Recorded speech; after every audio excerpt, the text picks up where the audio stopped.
Hi friends, carrot beetroot fry చేయబోతున్నాను.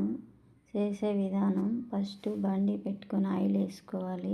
Oil heat ఎక్కాక జీలకర్ర, ఆవాలు, ఎండుమిరపకాయ, కరివేపాకు ఆయిల్లో వేసేసుకోవాలి.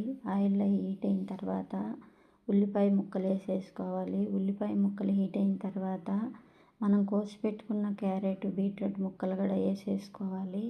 అవి కొంచెం వేగిన తర్వాత ఉప్పు, పసుపు వేసుకోవాలి.